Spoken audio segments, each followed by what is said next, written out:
being here tonight. My name is Ricky Shoup. I think I've met pretty much everyone in this room. But if I have not met you, my name is Ricky Shoup. I'm the Director of Youth Ministry at Seas. And I'm glad you're here for our special event with Trent Born. So why don't we start with prayer, and then we'll get into it, okay? In the name of the Father, and of the Son, and of the Holy Spirit. Amen. Eternal God, you have revealed yourself as the Father of all life. We praise you for the fatherly care which you extend to all creation, and especially to us, made in your image and likeness. Father, extend your hand of protection to those threatened by abortion, and save them from its destructive power. Give your strength to all fathers, that they may never give in to fears that may tempt them to facilitate abortion. Bless our families and bless our land, that we may have the joy of welcoming and nurturing the life of which you are the source and the eternal Father. Amen. In the name of the Father, the Son, and the Holy Spirit. Amen. All right. Well, if you guys are looking for chairs, there's still some down here chairs. There's one right there. There's a few. And like I said, if you need more, feel free to set up more chairs. We have overflow seating over there, which all of you made it. You made the cut, so you don't have to do the overflow seating, which is great. So thank you guys for all being here tonight. We are, as Catholics, we have a very special and strong emphasis on being a pro-life people. And that doesn't just mean that we're opposed to something, but it means truly that we are, in a positive sense, trying to promote something in the world. And so I was really excited when Sue, who is our, are you the director of the Pro-Life Committee? She's with our, what's it, CEO? It's a member. Emperor of the Pro-Life Committee. Overlord. Lordess. I don't know what the term is. But Sue has worked with our Pro-Life Committee at our church for a long time, and she floated the idea about having Trent Born come and speak to us. And I've, like many of you, I'm sure, have heard Trent speak in various ways over the years, either through Catholic Answers or other speaking or his writings. But one of the things that made me feel like automatic yes was just that I think he does such a wonderful job of speaking the truth with great clarity, but just as important, speaking with great charity. And really, that is the heart of the pro-life ethic, is that we are opposed to certain actions in the world, but more than anything, we want to just see life blossom. We want to see families blossom, and so he speaks very well on the pro-life issues. So I'm excited to have him here tonight. I wanted to share with you guys something, a quote that I read in a book I'm reading. It's called Centered, The Spirituality of Word on Fire. It's by Bishop Robert Barron. And I thought this kind of sets us up in a really good way. He says, Christian speech is true, not only to its object, but to itself, only when it is realized in love. John Shea formulated a principle in this regard. It is as helpful as it is difficult.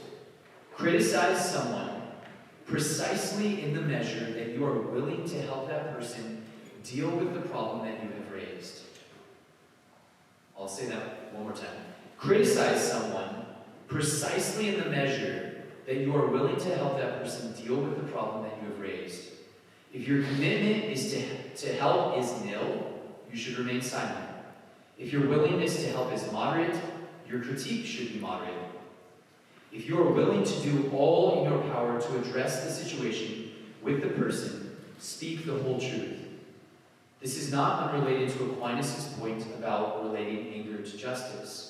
One could be perfectly right in one's criticism, but morally wrong if that critique is not made in the real desire to ameliorate or help solve the problem.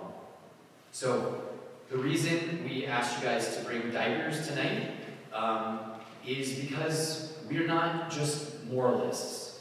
We are not just trying to see the end of abortion, but we're trying to do something in the world to just make it less and less thinkable.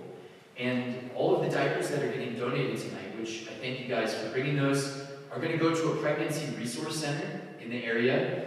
And if you are not familiar, those kinds of centers are amazing. They have a beautiful mission, which is to help women who find themselves in a crisis pregnancy. So sometimes pregnancy comes in people's lives at a very, what might feel like a very inopportune time.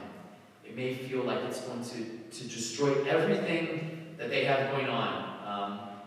And the more that we can do through these centers to help walk alongside these women as they hopefully are encouraged to choose life, to have a baby, everything that we can do is going to fit in with what I just read. You know, if we're going to raise this as something that we're passionate about, something that is one of our strong principles, then we also need to be helping in that same measure. Okay? So, a little bit about Trent. Trent Horn is a convert to the Catholic faith. He is married and has 3 kids. Trent recently moved to Texas from California. I've had conversations with him. I screened him. He didn't bring California with him. So you can lower your concerns. You know, he's one of the people that's like, I moved here on purpose, which I did as well. Trent works for Catholic Answers, which is a national apostolate, which was created to teach, explain, and defend Catholic Church teachings. And not only to do that, but then to help other people to be able to do that as well. Trent has a very popular podcast, which is called The Council of Trent. Trent has a master's degree in theology, philosophy, and bioethics. He's published 9 books on different topics, from the saints to speaking to atheism and also pro-life issues as well. So he speaks to thousands of people all over the country. So I know that you guys understand that we are very honored tonight to have Trent. Trent, if you want to come up. So why don't we welcome him up to the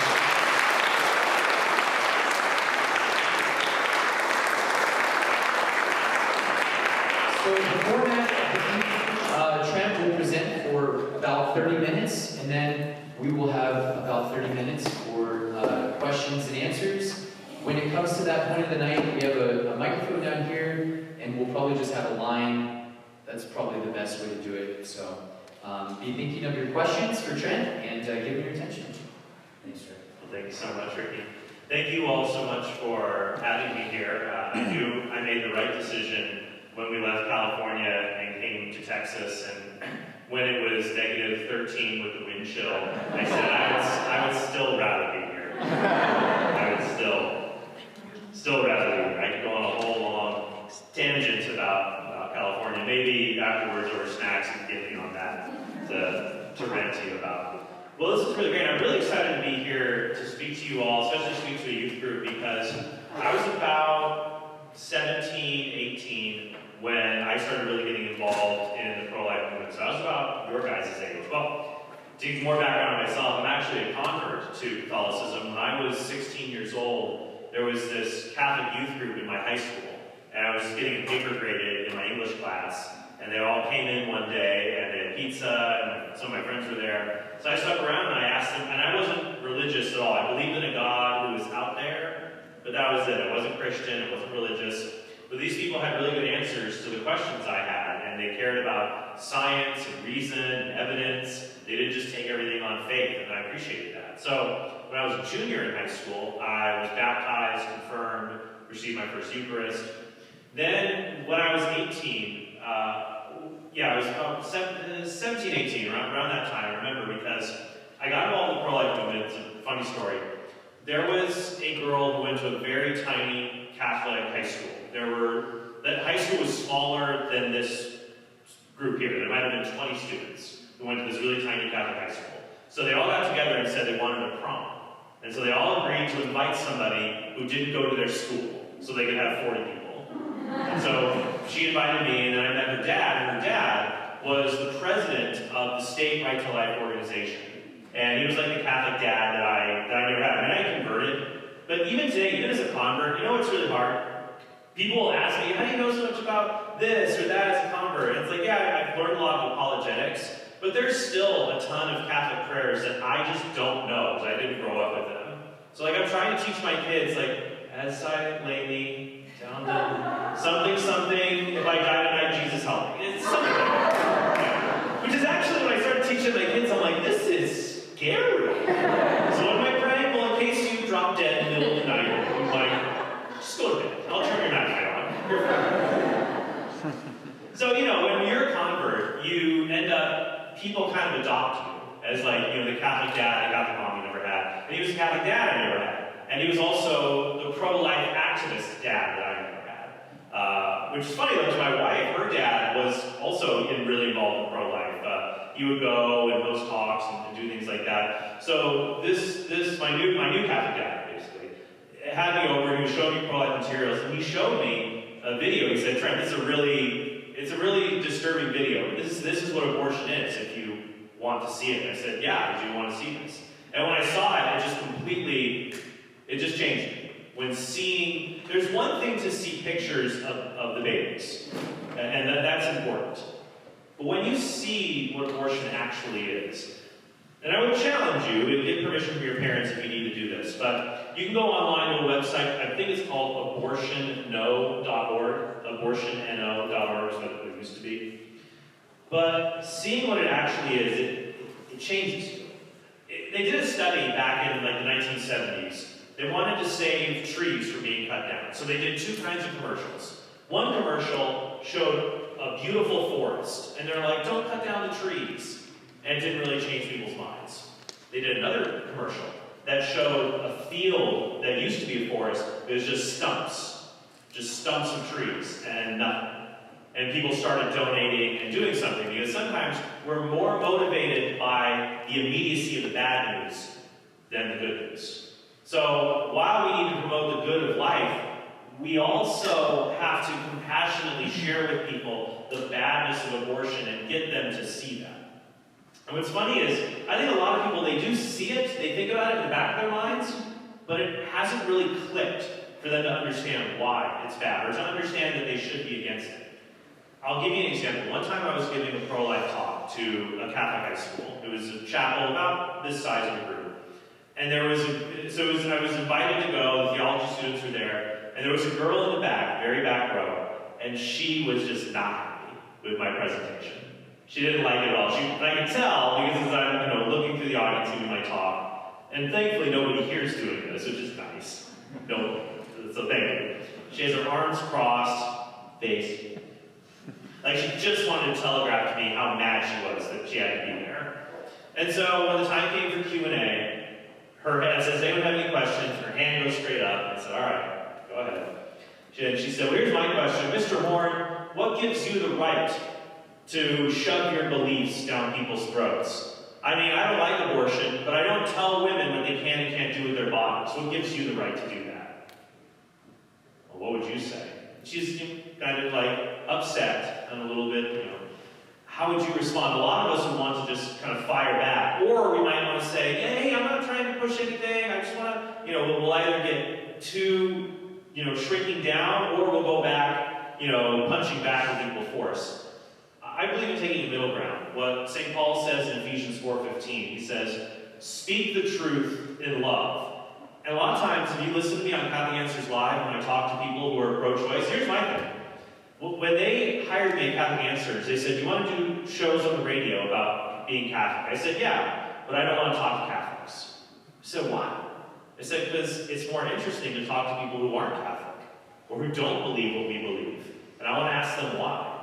I find the best thing you can do in a conversation with somebody who's not Catholic, you don't need to have the right answer. You just need the right questions. What do you think about whatever? What do you think?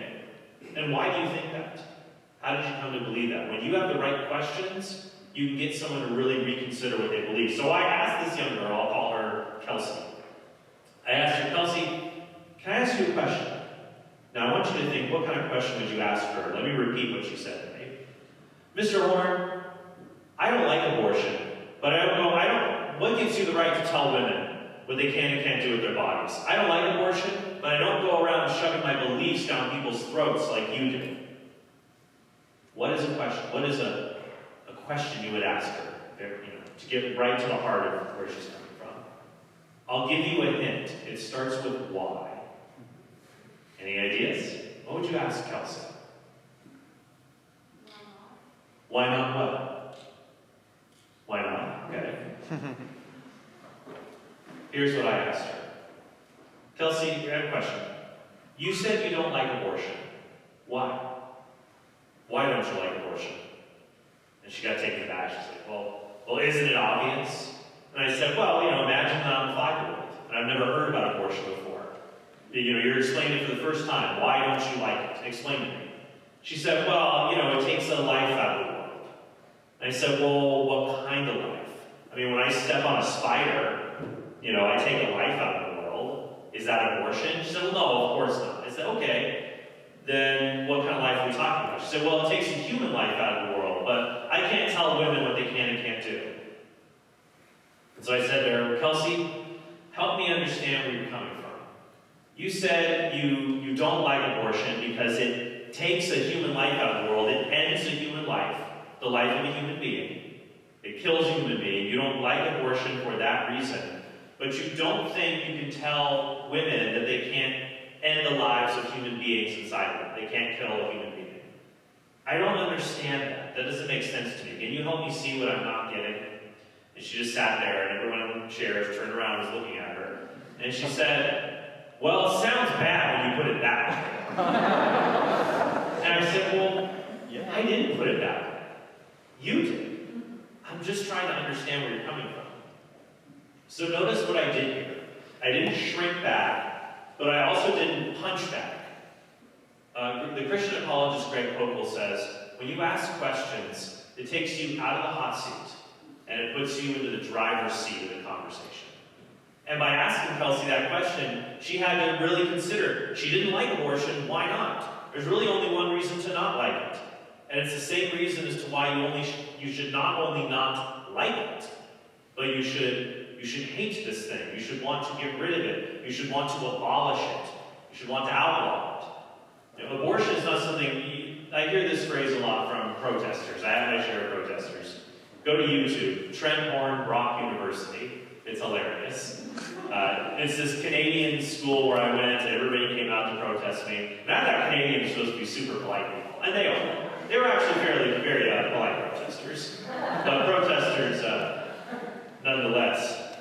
And so I asked her these questions.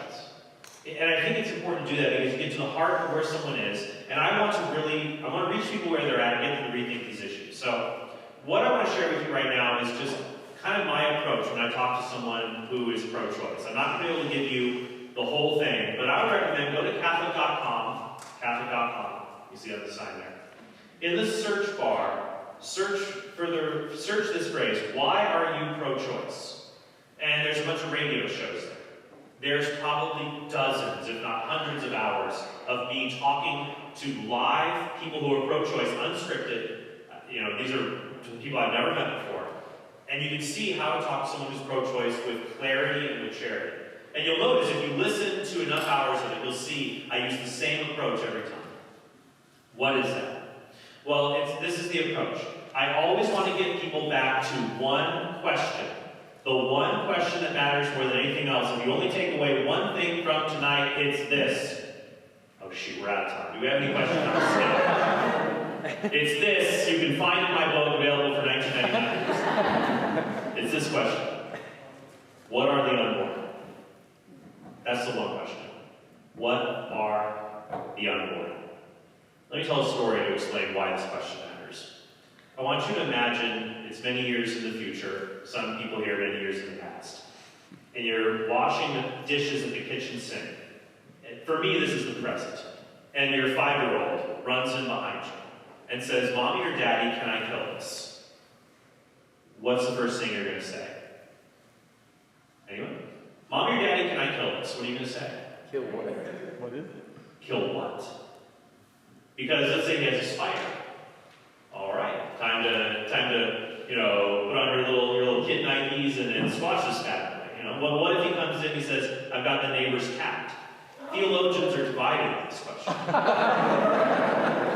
If you can only harm something if it has a soul, there is dispute about whether cats have souls. Soul is what makes you alive rather than a corpse.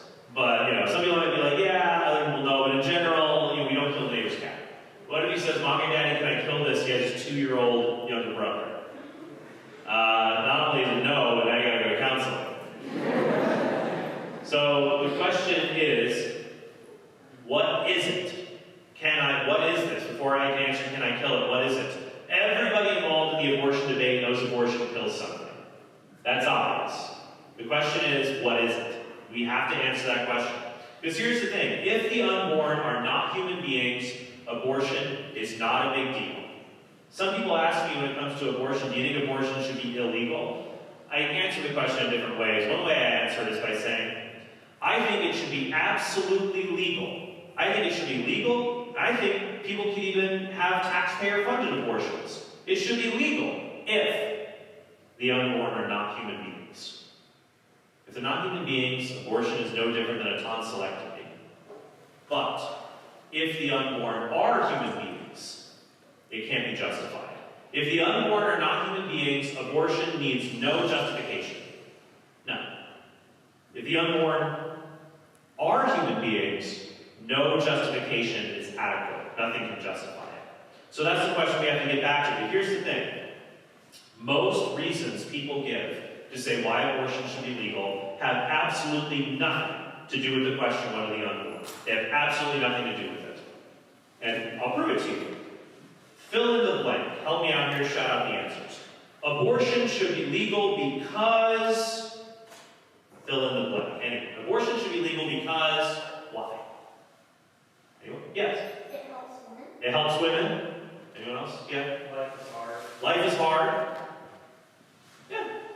Hardships. Anyone else? People aren't ready. People aren't ready? Anyone else? Yeah? Because of the issue of rape? Yeah? Notice, one more. My body, my choice. My body, my choice. Notice what all of those responses didn't answer. What are the unborn? In fact, when you ask most people abortion should be legal because they don't fill in the blank, the unborn is not a human being. Notice most people just say, well, abortion should be legal because it helps born people. Isn't that basically every reason? That's basically every reason why. So we just ignore the question of what are the unborn? So if we're going to get to the question, what are the unborn? We have to get away from two types of reasons for abortion. Off-topic and on-topic. Off-topic reasons do not answer the question, what are the unborn? All the ones that we just surveyed were off-topic. We want to get from off-topic to on-topic. I want to talk about what are the unborn. So to understand the difference, I'm going to throw out some reasons to justify abortion. I want you to tell me if they're on-topic or off-topic. An off-topic reason does not answer the question, what are the unborn? An on-topic reason does answer the question, what are the unborn? Let's try. I think abortion should be legal because the world is overpopulated. Is it on-topic or off-topic? It's off-topic. Let's answer the question. I think abortion should be legal because a fetus is just a clump of cells. On-topic or off-topic? It's on-topic. Some of you might want to say off-topic because they're not just a clump of cells. On and off-topic don't mean true or false. It just means, does it answer the question, what are the unborn? If it does, great, or where we need to be. But most of the time it's not. Most of the time it's a right to choose, poverty, not ready, too young, I have a health issue, what about women's rights? Doesn't answer the question. We need to get from off-topic to on-topic. And how do we do that? Well, we use a tool that my friend Scott Klusendorf developed called Trot Out a Toddler. And my friends at Justice for All, a wonderful pro-life group in Wichita, Kansas, have developed Trot Out a Toddler and summarized it with an acronym, the 4 A's. let's see. Actually, is this almost long enough for me to get over to that? Let's see. Can you move the board? It's super long. Okay. Can you move the board? Can I write on this too? Like, you can't stop me, I have to educate people. Trent, that's a permanent marker. I don't care. 4 A's. Agree.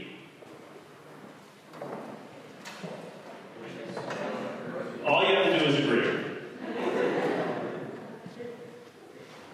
Why? Ask why. And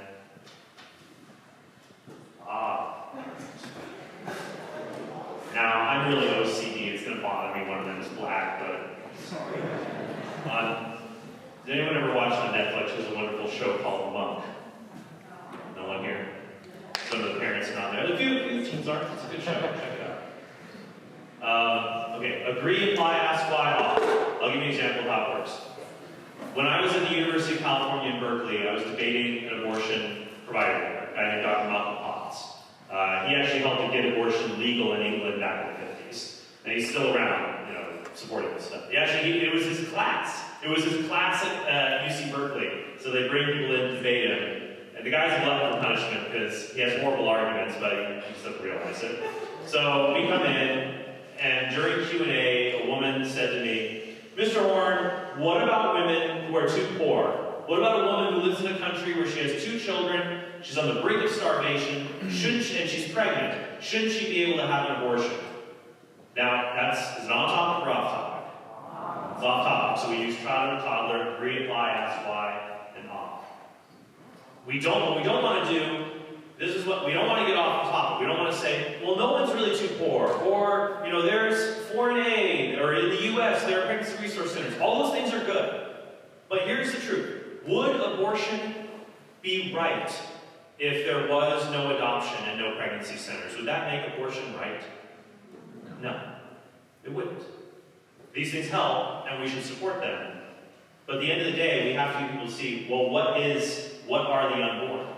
So instead of arguing about whether we could help this woman in this situation, I used agree, apply, ask why, off, try to talk. So first I agree. What is agree? Well, what can you agree on?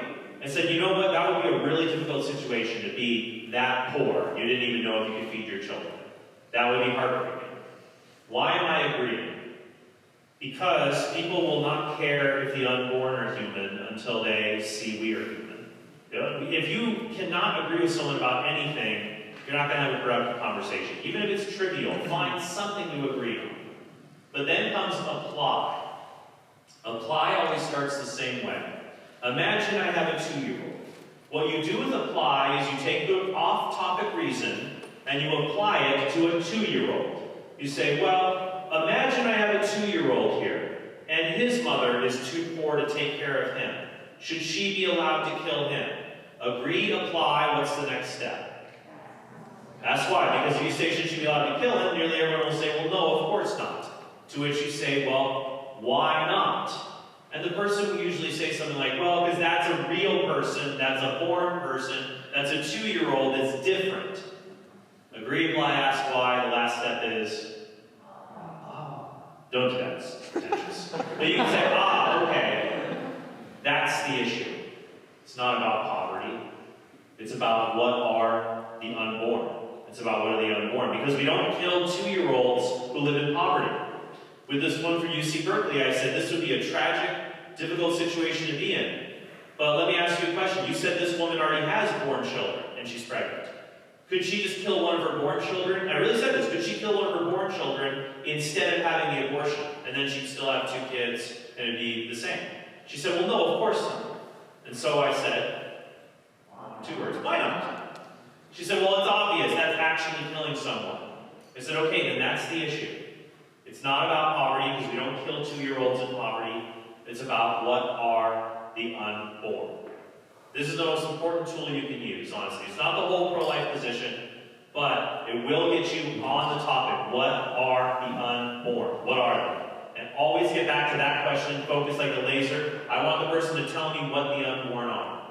Every time I want them to tell me that. Instead of talking about poverty, now we're talking about are unborn children as valuable as born children? Let me give you another example that I want you to practice this. Let's say it's the right to choose. I think women have a right to choose. What's the first step? Agree. So you could say, you know what, I agree. Women should have all kinds of choices they didn't have in the past. But what's the next step? Apply. It always starts the same way. Imagine I have a 2-year-old here. Should this woman be allowed to choose to kill her 2-year-old? People will say no. What's the next step? Ask why. Or, well, why can't she kill a 2-year-old? Because that's murder. That's a human being. The last step is, okay, so that's the issue then. We don't kill 2-year-olds because of choice. If the unborn are just as human as a 2-year-old, we should not kill them for that reason either. So what are the unborn? We're back to this question. I want you to practice this one. Stand up. Stand up. I want you to find a partner next to you, anyone next to you. If you don't have someone, look around and try to find somebody. All right, find your partner. So here's what we're going to practice. The taller of the two is the pro-choice advocate this time. Okay? Then you're going to switch. So here's what we're going to do. All right. That works on my 4-month-old. It works on my 4-month. Okay. Here's what you're going to do. Pro-lifer, the not as tall one. I didn't say the S word, the not as tall one. You're going to say, do you think why do you support abortion? Or why do you think abortion should be legal? Pro-choicer, the taller one, you're going to say, I think abortion should be legal because women have a right to choose. Okay, that's your reason. Pro-lifer, then you're going to agree, apply, ask why, and find agreement, then apply, say, imagine I have a 2-year-old here, ask why, and then Okay, so I want you to give it a try. So, pro-lifer, you're going to start. Why do you think abortion should be legal? Pro-choicer, I think women have a right to choose. Go.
more, you're now at the question that matters most.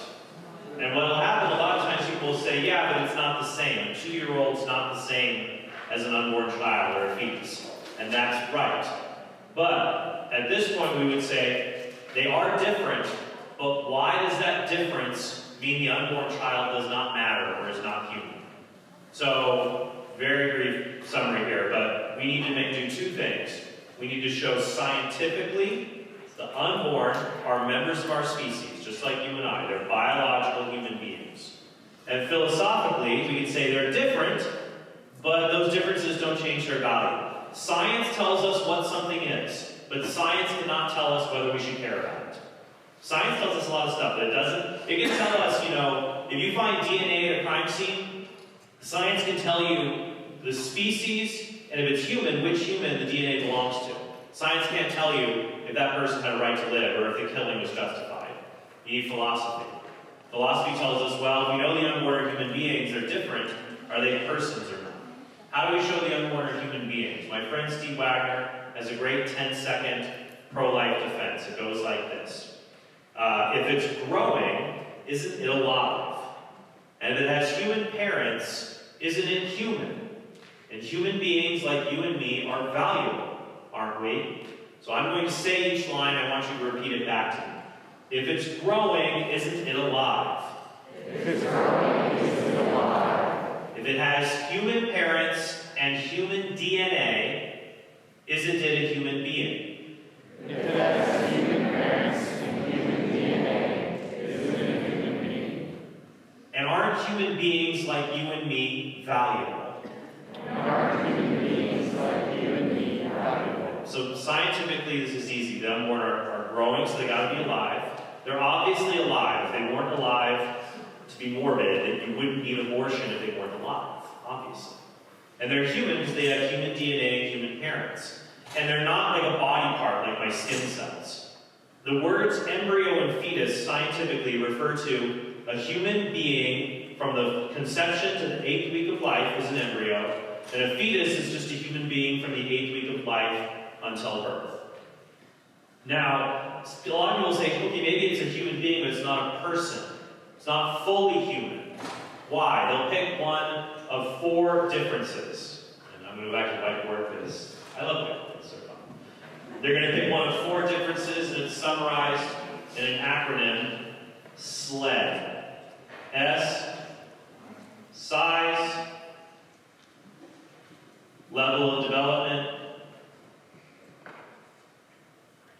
That is misspelled, but that's okay. Environment. And degree of dependency. I should have been a doctor and had terrible handwriting. It's all right. SLED.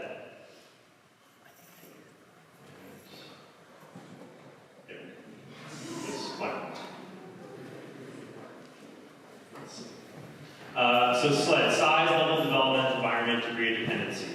Those are the only 4 differences between all of us and the unborn. And none of them show the unborn are not human or they matter less than us. So some people might say, well, it's just the size of a clump of cells. How can that be human? So I would say, well, why does size change your value? If you have a premature baby, and in every difference, pick a born person who differs in this way too. So say, look, well, I can hold a newborn baby in my hand, or a premature baby, a preemie, fits in the palm of my hand. They're really, really small. Doesn't mean that they're not a human being. They're just a very small human being. Size does not determine our value. If size is what determined our value, men, on average, would be more valuable than women, because on average they're larger. But women, is that true? No. There you go. Level of development. Now, some people will say, okay, but when they're really small, when they're just this big, they can't think or feel. I'll say, okay, well, why does that matter? A newborn baby can't think like us. Well, the embryo can't feel pain. Why does that matter? There are born people who can't feel pain, like people in comas. There are lots of animals that feel pain. By that logic, if feeling pain makes you a person, fumigators that kill rats are mass murderers. But rats and pigeons, they're not persons. Feeling pain isn't what makes you a person. Belonging to the human community makes you a person. So size, level of development. And some people will say, you keep talking about all this. With 2-year-olds, they're born. They're in the world. The unborn are not in the world yet. And my reply is always, well, what planet are they on if they're not in the world? I don't understand. You can't see them. They say, well, they're not born. That's environment. But why does that matter? Like, me walking 8 feet, I don't stop being a person if I walk 8 feet. How does a baby traveling 8 inches down the birth canal, how does that baby become a person? If I don't stop being a person based on my location, I can't start being a person. Now sometimes I say, well, look, when they're born, they can survive on their own. Ha! We have an infant. Survive on their own. Human beings cannot survive on their own for weeks, years, and in some cases decades without their parents. This is true. So if that's what makes you, if surviving on your own makes you a person, there were a lot of people I went to college with that were not people. Some of them, when they got sick, they asked their mothers to mail them NyQuil. It's true.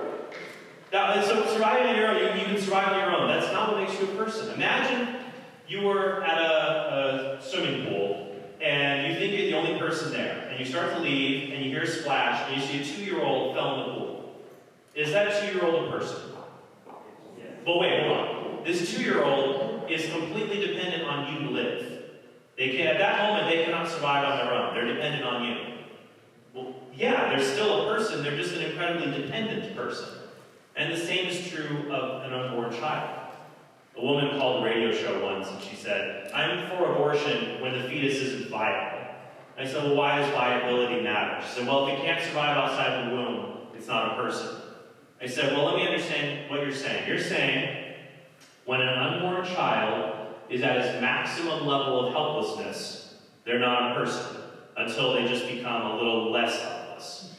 And she said, well, it sounds bad when you put it that way. I have a nasty habit of doing that to people. I said, well, no, that's just what you believe. I'm trying to understand it. So that's a brief crash course there. But remember, when you talk to people about abortion, ask questions, listen, but mostly use trial or toddler to get them to answer the question, what are the unborn? And don't be afraid. Don't be afraid. Ask the Lord to give you a spirit of courage and wisdom and grace and patience. If you don't know the answer to a question they ask, you can say, that's a good question. I want to give you a really good answer. Can I get your email or phone number? And get back to you. Because when you choose to talk to someone about this issue, you could save you could save 2 people's lives from being ruined.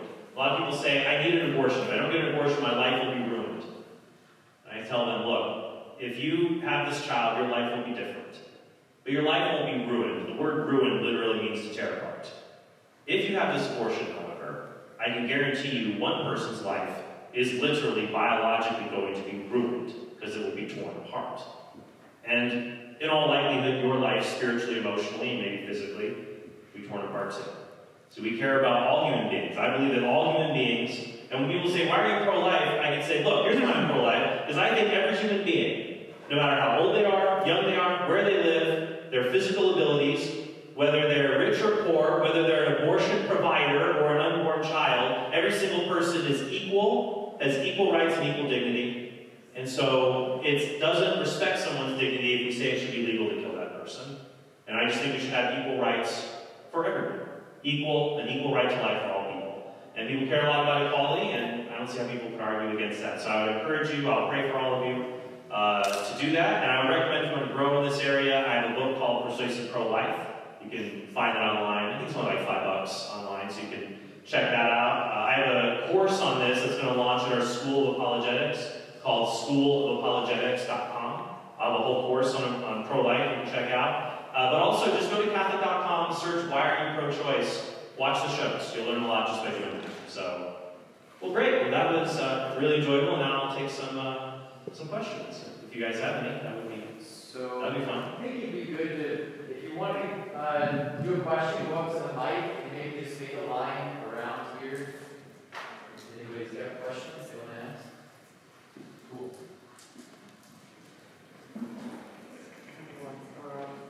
So for the 4As, how would you apply a case of rape? Sure. What about in the case of rape?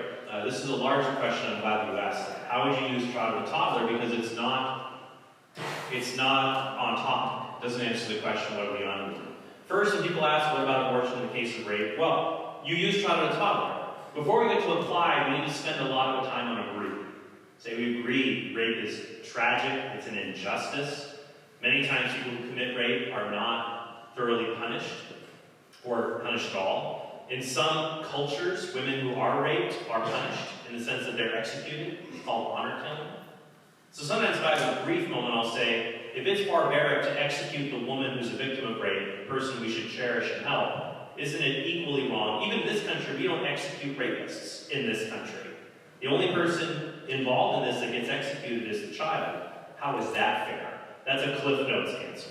A longer answer, I might agree that it's horrible and wrong, and then I'll apply. This is a situation I would put forward as a hypothetical.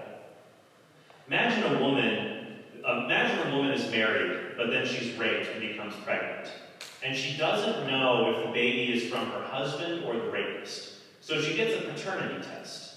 And it says that the baby is from her husband. So she gives birth to the baby, baby's in the crib, the doctors call back, we made a horrible mistake. It turns out the baby's actually from the rapist, not her husband.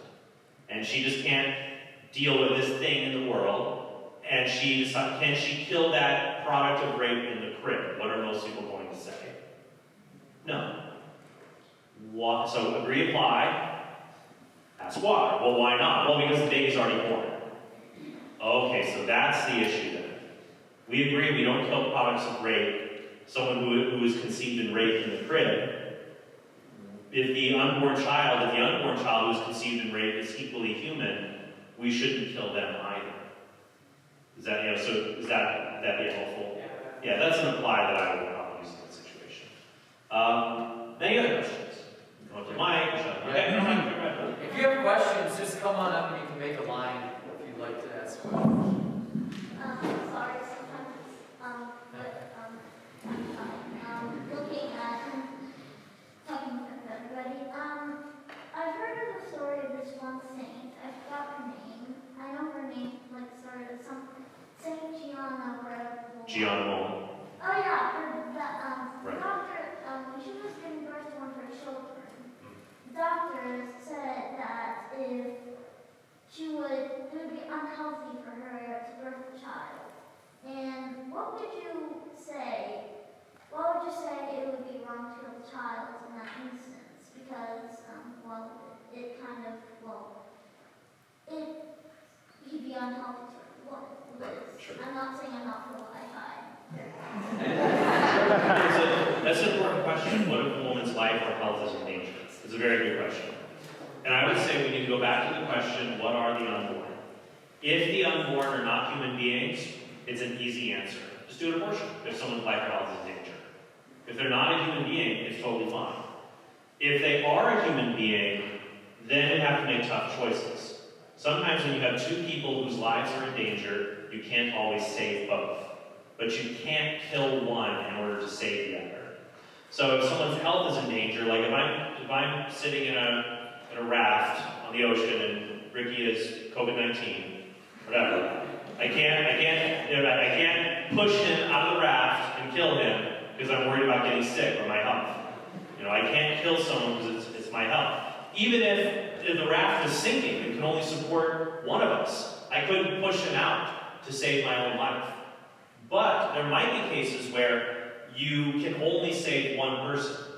So for example, if we were both drowning and someone tried to come and save us and could only get to one of us, they didn't murder the other person they didn't save. So when it comes to pregnancies where there's a threat to the woman's life, if it is later in pregnancy, what you would do would be an emergency cesarean section, because that's faster than an abortion at that point. If it's early on, like an ectopic pregnancy, what you would do there is you would apply a moral principle called double effect. What that means is you can do something that is morally neutral, you know that there's a bad consequence, but you don't intend that bad effect. And you don't bring out the good thing from the bad effect. So for example, if someone broke into my home, then I'm totally going full Texas here. If they break into my home to kill my family, I'm going to drop them, with my 6-shooter. So, that's great here. Everyone here's like, yeah, you would. So that would be okay, right? So I broke into my home, and they're going to kill my family, I shoot them. Now, is that murder? No, it's self-defense. Because here's the thing. Let's say I shot him, he falls down, the police come, and then they're like, he's alive, and they got him in the gurney, going to the ambulance. I would actually be relieved. I would be relieved I didn't kill that guy, because I didn't want to kill him, I just wanted to stop him, right? Like if he was at my door and then he was running away from the house and I shot him, that would be wrong, right? Because if he run away and I'm shooting him in the back, that's where I just want to kill him. I'm not trying to stop him. That's called double effect. An action can have 2 effects, a good effect that you intend and a bad effect you tolerate. So there, if a guy breaks into my home and I shoot him, the good effect I intend is saving me and my family. The bad effect I tolerate is that he'll die. And he might not die. And I would be grateful if he didn't die. So with most abortions, what is intended is the death of the child. But let's say with ectopic pregnancy, this occurs when the embryo implants not in the uterus, but in the fallopian tube, 99% of the time. So what doctors do is they remove that section of the tube that's damaged, because you can remove a damaged body part. And then the child, we know they'll die, but we don't intend their death. We're trying to treat this medical problem affecting the mother. So we apply double effect there in that case. But that could be applied just in a regular case of abortion. But then finally, what I would bring up to people is I would say, even given all of that, the vast majority of abortions are not done to protect someone's life. They're done to protect their lifestyle. So I would say, is it okay, in most of these, in nearly all these cases, a child's life is ended just because they're unwanted? If you'd like more on that, it's in my book, Persuasive Pro-Life. There's also great resources on that at the National Catholic Bioethics Center. So, thank you, that was a good question. Maybe one more? Okay. One more question? I'll ask one. Sure. So, what do you see around the country done by high schoolers for the pro-life movement that's been notably excellent, or something that you could share? Because maybe a high schooler's thinking, well, this isn't my reality. What can I do? What have you seen high schoolers do that you think is really excellent for the pro-life? I think there's lots of things high schoolers could do. One, if you're going to school now, if class is back in session, you can start a pro-life club, either in high school or on college campuses. But if you make your high school start a pro-life club, you can do things like the Cemetery of the Innocents. You put up a cross for every 100 children that are aborted that day or that year, and you fill a field with it with a sign, you get a table and talk to people. Honestly, and this is to show my age, I don't fully understand everything, you can use the internets. There is the Facebook. It was actually called the Facebook when I was your age. When I was your age, I would walk 8 miles to the school in snow, and then we were mad actually when I was your age, because they allowed adults to be on Facebook. It was a huge controversy when I was in high school. It was a huge controversy. It's like, they're going to let adults be on Facebook. It's ridiculous. And now you guys are like, what's Facebook? Like, I guess there's TikTok. People at work have tried to get me to make TikTok videos. And I'm like, I still don't get it. I'm like, is it like a clock? What is... I don't, but there are people who do really cool YouTube videos. Like the thing I just showed you, like I've given you the method, but what we really need is people who can apply it in media and can be hip. Because I'm not hip. I'm wearing a suit. Like Ricky's hip. He knows how to be a hip person. I have to wear a suit so I look like a grown, because I have a round babyish face. But you can do using media, Facebook, Twitter, TikTok, Instagram.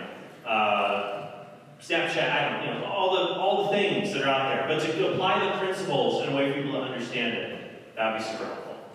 Yes? Yeah. I've heard one of the arguments against pro-life as a movement in general is that pro-lifers don't actually care about the life after birth. Like foster homes, orphanages, and whatnot. Just they are good environments for raising children. So how do you, first off, how can we change that perception? Right. And then, well, I explain to them that life is worth living even if it is suffering. Sure. Well, I would say when people say that pro-lifers don't care about life after birth, I would ask them, Prove it. That is slander. Imagine if someone said that about you. You don't care about people. It wouldn't be up to you to defend yourself. That person has to prove this horrible thing they said about you. Like imagine if someone just came and said, you hate children. Nice to meet you too. But it's a lie. It's just one of the biggest lies in our culture. It's just absolutely not true. And it's shorthand when people say, you don't care about children because you don't support my particular political candidate or policy. That's what they mean. And that is just, I'm going to use a technical word. It's fine, that's asinine. I like that word because it's appropriate, but it still sounds like profanity. And so, it gets my point across quite well, and it fits perfectly with the guy. It's just a ridiculous thing to say. It's not true. Ask them to defend that position, and then say, pro-lifers operate pregnancy resource centers, adoption centers. Here's the thing with adoption. Any newborn infant in this country can be placed with a loving family. If I have a newborn infant to adopt, you could easily find 10, dozens, hundreds of couples would adopt that newborn. Easy.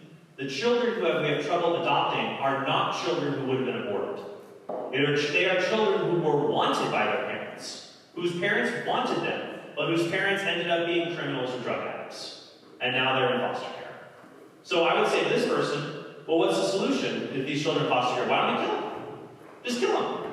Then we're done, the problem's over, we can help other people. Well, why not? So it's essentially using child to toddler. But I think that's what I would say if someone says pro-lifers don't care. I would say, well, prove it. And then I would turn it back on them and say, so your problem with pro-lifers is that they're inconsistent. You think they only care about human beings before birth. But I would say to this person, aren't you doing the same thing? You only care about human beings after birth. You are just as bad as the thing you were critiquing. And then I would put the question to them. So does that make sense? Absolutely. Okay, cool. Thank you so much. More questions. This will be fun. Keep it. How do you respond to someone who could watch an abortion but not feel guilty about it? Because my friends can watch abortions and not feel bad about it. How do you respond to them without being rude, like they're disgusting for saying that? And how do you respond to that? So you've had friends who have seen, sure, well, obviously abortion pictures are not going to convert someone to being, they don't automatically convert people to being pro-life. If they did, we'd have a lot more pro-lifers. There's a lot, I've traveled the country and I've gone to college campuses. I have shown huge billboards with pictures of abortions on it, and people don't change their minds. Because they're still steeped in it. They haven't made it click yet for them. And so if that won't emotionally prick their conscience, then you have to just ask them questions and pray for their conscience to be moved. So you might say that, okay, it doesn't bother you. Does this picture of the Holocaust bother you? Does this picture of migrant children who drown off the coast of Turkey, does that bother you? Why do these pictures of born people? Oh, so there's two things. Either, if it does bother them, then you could say, why do born people dying bother you but not unborn people? What's the difference? And really press them to defend it like they need a reason. If they just say, because I feel that way, then you could say, how are you any different from somebody who looks at a picture of a white person being murdered and is outraged, but a person who sees a black person being murdered and is not outraged? How are you any different? That's another way you could phrase it, to say, if you're just being apathetic, what would you think about someone who looked at a video of a black man being killed and said, who cares? If you would judge that person, shouldn't people judge you for having the same attitude towards the unborn? And then I think you can move them in that way. If they say, I don't care about anybody dying, you've got to pray for that person. Sometimes just see if there's something just deeper broken within them, maybe their life experience or something that's made them so jaded and cynical. And they just might need a friend just to explain, to ask them the question, what matters to you in life? I think you matter. Do you think you matter, at least? And then you might have to really build up from the basement with them. Does that make sense? Okay, good. Thank you. Yes? Has anyone ever asked you something or presented an argument to you that you didn't know how to respond to? Sure. Yeah, there have been situations where people have asked me about something and I wasn't sure how to respond to it. I remember the first time somebody asked me if abortion should be illegal, what punishment should a woman get who has an abortion? I didn't have an answer. I didn't know. And I thought, well, yeah, like it's wrong, but I wouldn't put someone in prison for life for having an abortion. But if I think the unborn are human beings, am I being inconsistent? And I was stumped. So I had to sit down and think it through a lot. And the solution I came to is this. Well, I believe parents should be held morally and legally responsible when they kill their children. However, the punishment for killing a child, or killing anyone, is going to depend on the circumstance. And that's when it clicked for me. Oh yeah, there's a difference between there's a difference between an abortion provider who knows this is a human being and makes money from doing this, and a man or woman seeking abortion, someone who might feel coerced, or at the very least, pressured, may not fully understand this is a human being, and may be under a lot of duress or stress, that even when women kill their newborns, a lot of times the punishment for killing a newborn is different than killing other people. Sometimes the punishment's minimal to recognize a diminished mental capacity or understanding. But also the question is hard because it says, what should the punishment be? Most people don't even think abortion is bad. They don't think it's wrong. So why, they can't wrap their heads around answering the question. They can't wrap their heads around punishment at all. Until we see the unborn human beings, that's when I get back to the main question, what are the unborn? And if the unborn are children, I would say, should people be punished for ending the lives of their children? Yes, but it's going to depend on the circumstance. So yeah, I got questions, and you'll get questions that'll stump you. And the thing to say is, that's a good question. I'm going to think about it, go send some emails, and ask people, I want to get you a good answer. So, is that helpful? Okay. And last question? There are some immune medications and vaccines that use aborted human cells as key ingredients. Do you think it is morally acceptable to use those products? Okay, so the question is, what do you do about vaccines or medicines that have an involvement with aborted fetal tissue? I actually did 2 podcasts on this. You can actually go search the Council of Trent podcast, and if you go back in the last few months, I have talked about this, so you can listen to a whole episode. But when it comes to the current, there are 2 different vaccines involved with this. Well, the whole issue.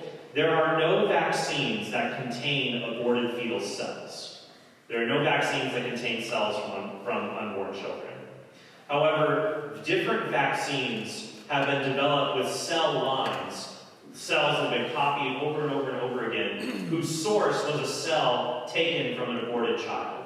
There are some, I think, part of the MMR vaccine has this, for example, measles, mumps, rubella. I think rubella is the example that comes from an aborted child from the 1960s. When it comes to COVID-19 vaccines, the most popular ones available, the Moderna and Pfizer vaccines, they were not produced or created with aborted fetal tissue. The Moderna and Pfizer vaccines used mRNA technology. Most vaccines, how a vaccine works, it's like if I said to you, hey, here's, how do I explain bioethics and medicine very simply? Okay. Vaccines work by getting your body to recognize the bad guy and fight the bad guy, the pathogen, the disease, before you actually have to deal with the actual bad guy. So you can get immunity in 1 of 2 ways from the disease. You can get the disease, so the bad guy comes, you fight the bad guy, and he's at full strength, and if you beat him, you can always beat him again when he comes back. All right, so that's one way. That's how a lot of people get immunity. Another way is if you bring the bad guy in, but let's say he's like drugged up or sleepy or tired, and he's like tries to fight you, and he's just like, yeah. And then here, you recognize him, you see he's bad, you knock him out in 1 punch. Or he's really weakened. That's how a lot of vaccines work. Like a lot of flu vaccines, it's a weakened version of the flu. So you still feel sick, but not nearly as bad as if you got the full thing. But you recognize the bad guy is weakened, you knock him out. The mRNA vaccines don't use the pathogen. They don't show you, they don't have the bad guy on. They just say, here's a picture of the guy, and here's a simulation dummy. So it's not the bad guy at all. You're not in any danger from him. It's it's a dummy, you can push back a little. And then you hit it, you recognize it. So mRNA vaccines don't use the actual virus or bacteria. They get the DNA in your body, they get your cells to produce the things to recognize the virus when it would show up. So they are created with cells from aborted fetuses or anything like that. So they're not involved in the production or distribution. But the Moderna and Pfizer vaccine, to test them, to make sure that they work, they were tested with a cell line that was derived from an aborted fetus in the 1970s. That cell line is called HEK293, human embryonic kidney 293. It's from an abortion or a miscarriage in the 70s. We don't know. So it was tested on them. So can you use that? Well, in moral theology, we have something called cooperation with evil. So in our world, a lot of times we end up cooperating with evil. Like if you go and buy something at Target. Target might take some of the money you pay or at a store, and then or your tax dollars, right, especially now, you'll give money to taxes to Target, and people will take that money and they'll spend it on evil things. That's not your fault if that happens. So to give you an example of what's sinful cooperation with evil and not sinful. If you intend an evil, it's sinful cooperation. That's called formal. So if you drive somebody to an abortion clinic in order for them to get an abortion, is that sinful? Yes, that's called formal cooperation. Let's say you are the nurse at an abortion clinic and you hand the tools to the abortionist. You don't like abortion, you don't want it, you just want the money. But you're handing the tools to the abortionist as he does the abortion. Would that be sinful? Yeah, it's not formal because you don't intend it, but it's called proximate material. That means you're giving the materials to make it happen and you're really close to it. But remote material means you do help it happen, but you're so far away it's not sinful. Let's say you drive a bus, and the bus stops in front of the abortion clinic. And you know some people use your bus to go get abortions. Is it sinful for you to drive that bus? No, you cooperate, but it's so remote and removed. It's justified because driving a bus is a good thing. And if you quit, other people are going to drive the bus anyways. So with the Moderna and Pfizer vaccine, the church teaches that these kinds of vaccines involve remote material cooperation with evil. You don't have to take them if you don't want to, but you can take them without sin. It's not a sin to take them.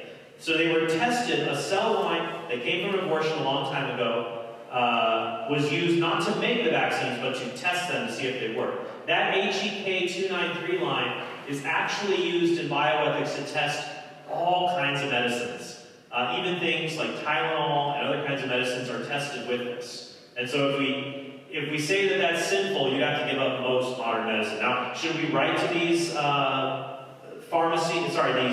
drug companies to say, can you please find another way to test to make sure they work without involving abortion? We should. But at the state of it is now, given the pandemic and the seriousness and how removed it is from abortion, it would not be sinful to receive the vaccine. So, I hope that's helpful. Counseling Their podcast, I have a whole 2-part episode, though, on the question. So, Do you have time for a follow-up? yeah, sure. Go right ahead. Yeah, just concerning that. So are we saying then that time removes culpability? No, it's not time. It's your connection to the evil. So let's take vaccines in the case of abortion. First, this kind of cooperation, the evil has already been completed. So it's not like you're causing an evil to continue. The evil has already completed. And then the question is, what kind of benefit am I allowed to receive from it? So, as we see from this, it's not involved in the creation of it, as with these vaccines. But in some vaccines, the cell lines involved do come from it. But because the evil act is already completed, our cooperation with that evil, making it possible, is very, very remote. It's very removed. Well, we still are participating in that, you know? Well, right, but the thing is, the question is, we will always participate with evil in this world.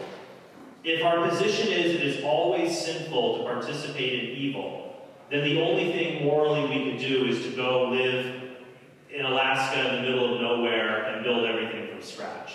Because, for example, like if I work at a Walgreens, for example, and people there can buy condoms there, is it sinful for me to work at that store, knowing that store they sell that?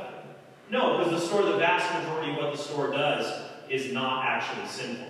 Or another example might be, let's say I make beer. If I make beer, I know is it probable some people will use my beer to get drunk? Will some people probably use my beer to get drunk? Right? Yeah. So I am making it possible for them to engage in an evil. I'm participating in it, but it's remote.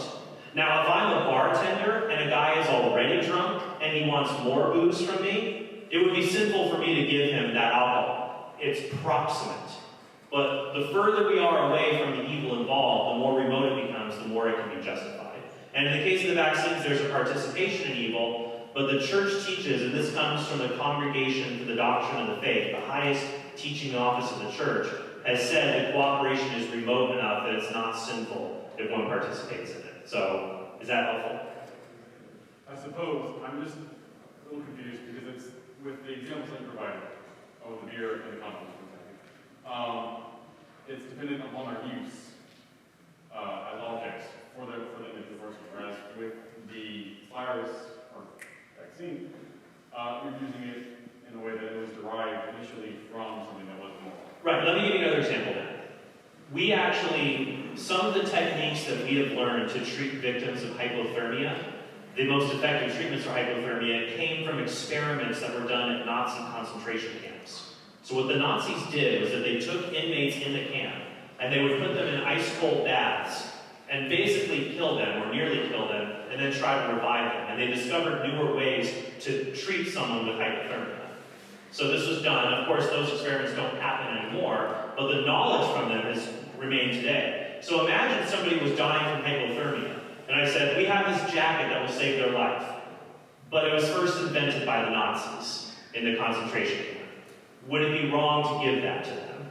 And we would say, well, no. Even though we're benefiting from a grave evil that was done, it's remote. We're not participating in it, our connection with it. So that might be helpful because that involves an ill-gotten gain versus starting an evil at the beginning. So is that a helpful example? Okay, good. Well, that's helpful. Glad we were able to discuss that. So good. And then I don't know how we're doing on time. Yeah, maybe this will be the last two. Is that okay? Yeah, sure. Okay. Last two questions. Go. I'd like to preface this by saying I understand why the church states that contraception is immoral, but I would like to just ask why, since you mentioned double effect and cooperation with evil, why might we not promote the use of contraception over abortion if it might save more lives than simply not doing it at all? Right. So the principle of double effect says that, an action can have more than one effect, good and bad. You can intend one but tolerate the other. So the question is, well, why not just promote contraception because it's not as bad as abortion and it can reduce abortion? Double effect does not imply with things that are evil in and of themselves. So you can't do an act that is evil. You can only do something that's morally neutral or morally good. The solution there is to say, well, why not promote contraception to reduce abortion? That'd be like saying, well, why not promote pornography to reduce rape, for example? Obviously, rape is evil, but pornography is also evil. We have to find some other way to prevent this evil from happening. Second, I would also say this, so one, you can't use evil to combat evil. You can't use it directly, I should say. But number two, I would say my goal is not to reduce abortion per se. My goal is to restore the legal protection the unborn once had. I want the law to protect them from abortion, not just people in the goodness of their hearts deciding not to abort them. That would be great, but they still deserve legal protection. Because here's the thing. People will, even if you have contraception out there, it will still fail. Pope John Paul II said that it creates a contraceptive mentality, so that you're already prejudiced against the child. What happens if the contraception fails? The child, they will try to use abortion essentially as contraception at this point. I was once here's what's hard about it. I think it sometimes acts against the culture of responsibility and pro-life we want to create. I was at the University of Colorado in Boulder, and a guy came up to me. I was doing a pro-life talk, and he said, if you cared about abortion, why aren't you giving away condoms? And I said, said, well, I don't have to. The medical center at this school gives them away for free. Why should I do that? You can walk over to the medical center and get them for free. And he said, because I should be able to get them from you. I shouldn't have to walk all the way there. I said, it's 200 feet away from us. But if that guy is so lazy that he can't walk 200 feet for his free condoms, what's going to happen if he gets somebody pregnant? So that's not the kind of people, that's not the kind of virtue I want to instill in people. We need to make people just better and more virtuous, and not believe that a lesser evil will do. It's something we can tolerate. Like, I might tolerate legal contraception instead of legal abortion.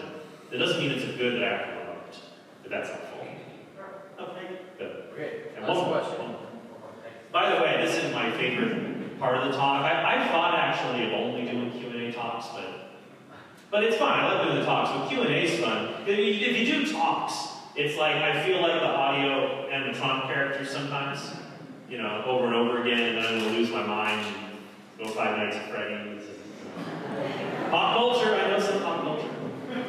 Don't watch Willy's Wonderland. It's terrible. Artistically, it's just awful. Go ahead.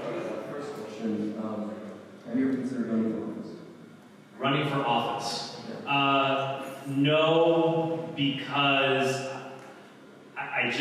politics is the art of persuasion. I love people who have, who do political office. Maybe some of you here are called to do that. But I like just giving people the best arguments. I'm not the person who's out persuading influencing everyone in politics, but it can be a good thing. Second question, what are your thoughts on the death penalty? By extension, what is an argument to justify government enacting punishment as a general rule? What's an argument for government punishment of what? Of anything. What's an argument to justify government enacting punishment? Oh, sure. Well, yeah. So, the argument for government being able to punish is that it provides for the common good.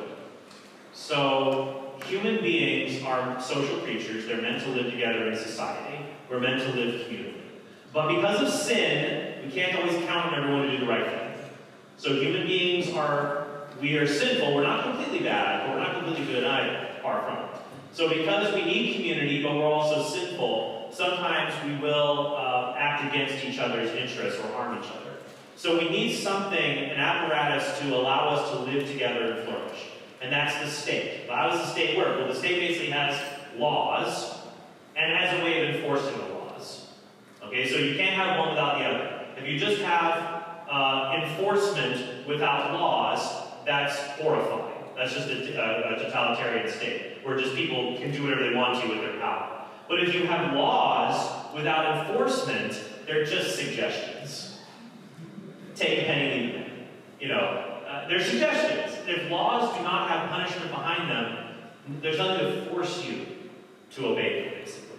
So, and not just have laws, but also to have law, enforcement, and a way to adjudicate disputes, like courts, to determine this person wronged this person, or this person wronged the state. What do we do about it? And so there's different theories about punishment, but punishment serves 3 purposes usually, in general. It's something a person deserves in virtue of what they've done.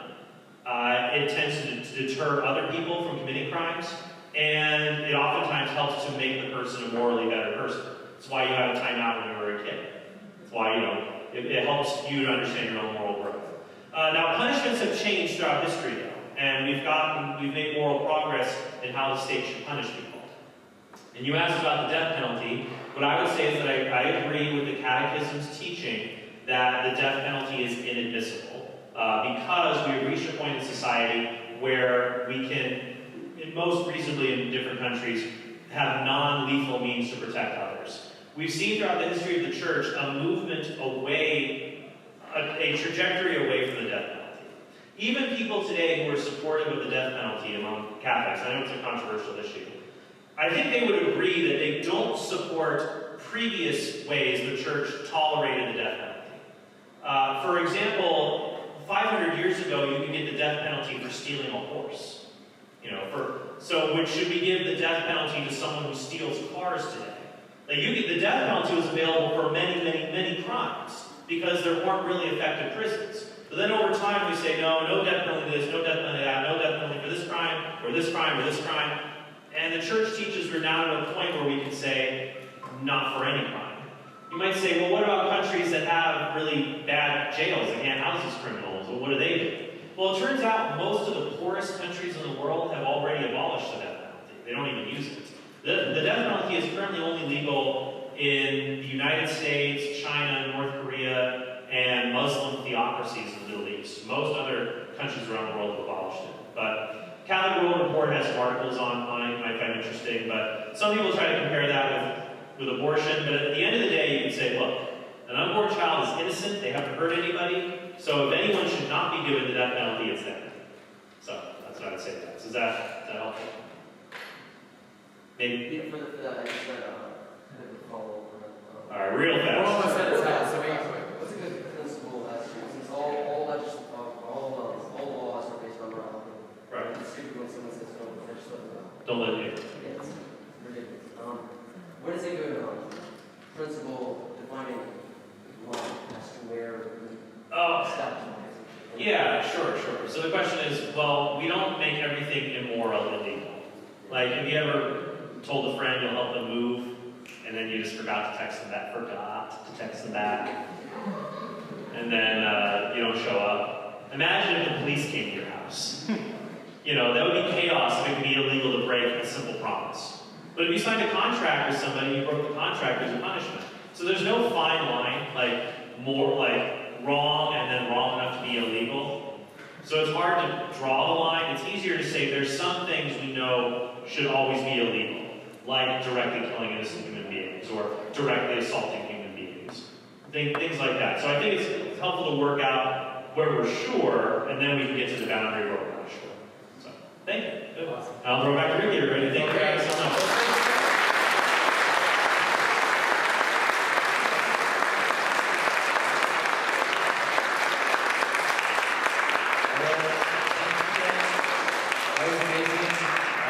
I know I learned so much tonight, and that was great. So thank you again. So tonight is actually sponsored by C's Pro-Life Club. They were the ones who sponsored this evening. So I want to invite Sue Locks up, and she's going to speak to you guys about some opportunities where you can take this and apply it. So yeah, welcome up, Sue.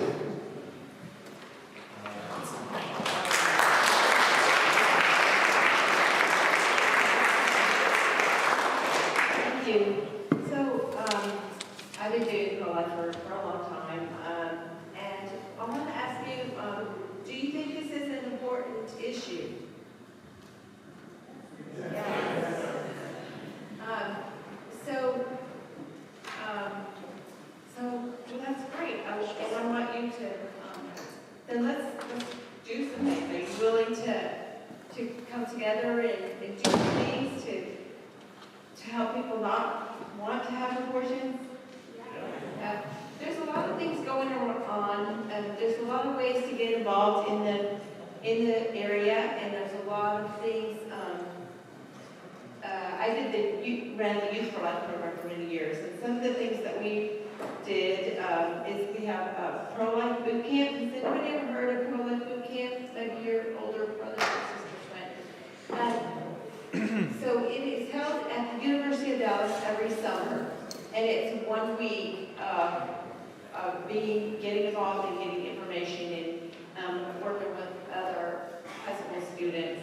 It's a wonderful opportunity to be a pro-life leader and just to get involved and get information. So that's every summer. If you go to prolifedallas.org, it's through the Dallas Diocese, but it's a Catholic pro-life camp. So I would encourage you to do that. I help with that every summer. And we have, we should be able to get back, hopefully we'll be able to get back to doing trips and going to the March for Life. Has anybody been to the March for Life in Washington, D.C.? And so, you know, at St. Elizabeth's, we used to take a group of kids every year. And, you know, we kind of stop that. And it's a little harder with safe environment, makes it harder. But hopefully we can start doing that again. And if not, there is a March for Life. Next year we should have the March for Life again in Dallas and in Austin. So those are good things to participate in. The other thing is the 40 Days for Life. Has anybody ever prayed at 40 Days for Life? Great. So 40 Days for Life is a 40-day vigil in front of an abortion clinic, and it is done in hundreds of cities all over the country. So in Fort Worth, we usually do a fall. There's a fall and a spring campaign. Usually we do it in the fall. This year, it is going on at the Whole Women's Health Center, which is a very busy abortion center in downtown or in Fort Worth on the west side. So there will be people out there 24 hours a day for 40 days praying, and you sign up for a shift, or you say, well, I will come every Saturday morning from 9 to 10 during those 40 days. And so committing to 1 hour a week is a wonderful thing to do.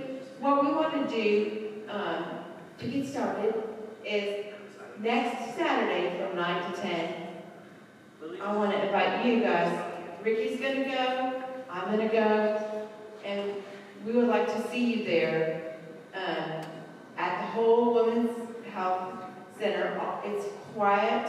We just are going to pray the rosary and pray for those mothers going in, pray for those babies that are dying, pray for those abortionists and the nurses that are involved, that they will have a change of heart.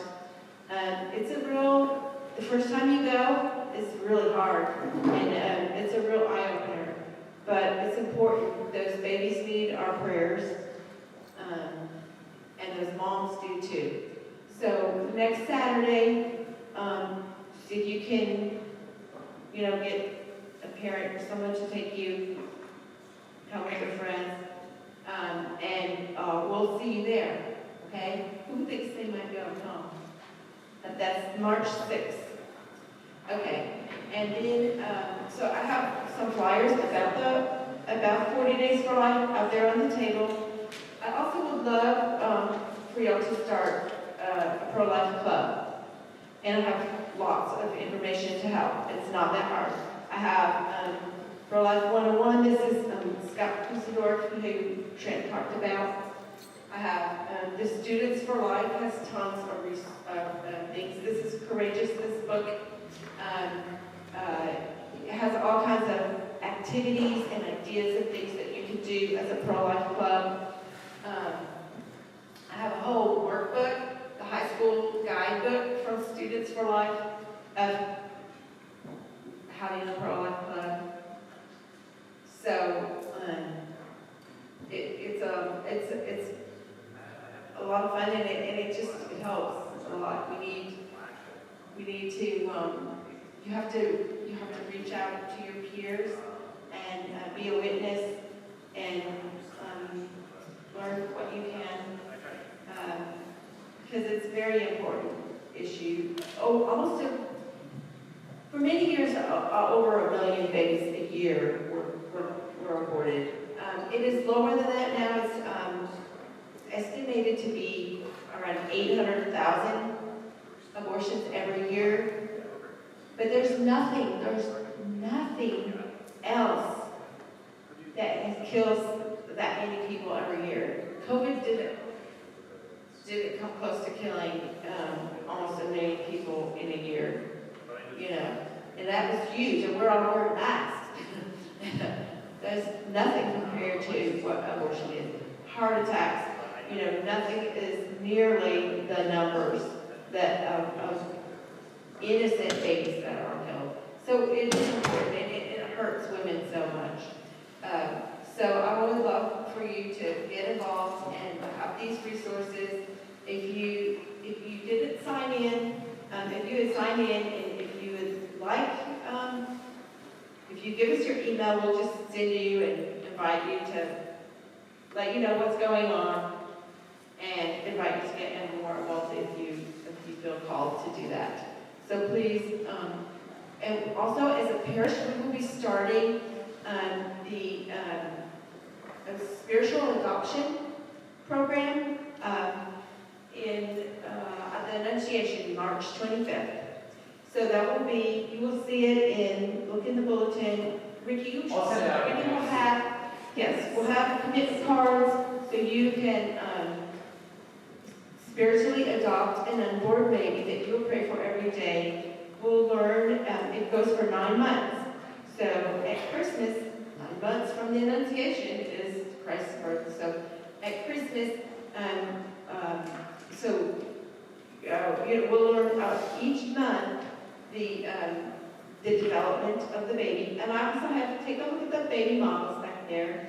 Those are accurate replicas of the size and the weight and the feel and the development of the baby at those stages. There's a 12-week all the way to 26-week in the baby models, and you can take a look at those. So I will let you go. Let me just do a quick little prayer to end. Father, Son, and Holy Spirit, amen. I thank God today for the gift of my life and for the lives of my brothers and sisters. I know I am responsible for the unborn who cannot speak for themselves. I know that the most serious tragedy of our day is the tragedy of abortion. Today, I commit myself never to be silent, never to be passive, never to be forgetful of the unborn. I commit myself to be active in the pro-life movement and never to stop defending life until all my brothers and sisters are protected and our nation once again becomes a nation without liberty and justice, not just for some, but for all. Amen. And you also can come visit to our pro-life committee here at St. Elizabeth meets on the second Tuesday of each month in this building at 7 to 8:30. So you, food? Are there snacks? sure. There's food!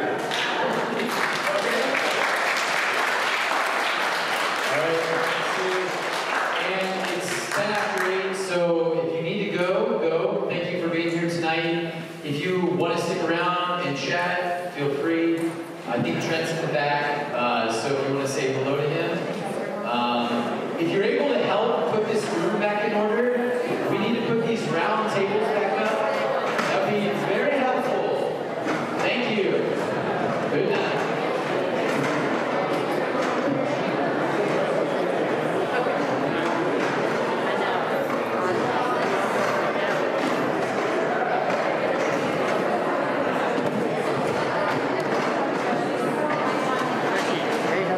Good. Cheers.